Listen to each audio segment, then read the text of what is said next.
Су тасқыны басталғалы қапшықтың бағасы қымбаттады. 50 теңгеден 250 теңгеге өсті деген халық наразылығы көбейді.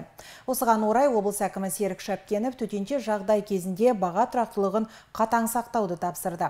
Әкімдік жанынан құрылған арнайы топ мониторинг жүргізіп, әлеуметтік маңызы бар тағамдар мен құрал саймандардың бағасын тексерді. Қазір уақытта біз мынандай жақсы мешок, мұны біз 80 теңгеден беріп жатырмыз. Бұлды сапасы жақсы мешок, бұны 80 теңгеден. Бұл өзі негізі бағасы 160 теңгеден сатылатын мешок аптауы бағасы. Халық арасында тараған жалған ақпарды саудагерлер жоққа шығарып отыр. Олар қапшық пен күректің бағасын керісінше тұрақты дейді. Осыған дейін 2000 теңгеден сатылған күректің бағасы бүгінде 1500 теңге, ал қапшықтар сапасына қарай 50 теңге мен 250-дің арасында. Жалғыз емес, бәрі түсірдік. Ол қазір тұрақты бағада, сол күректе?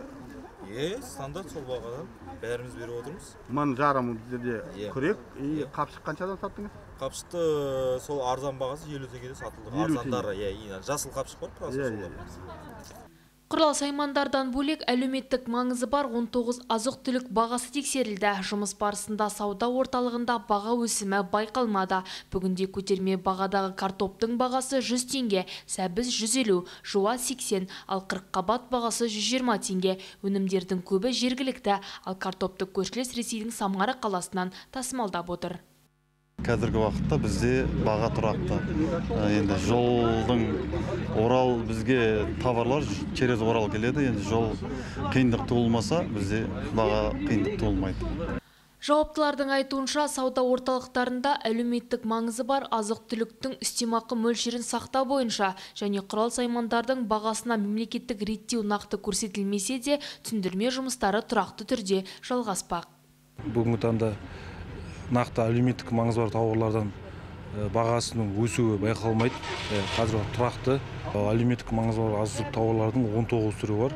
Оған картоп, жуа, қырыққабат және морков, күріш, гречка, нан, осының бірінші сұрыпты ұн сияқты тауарлардың түрлері кіреді.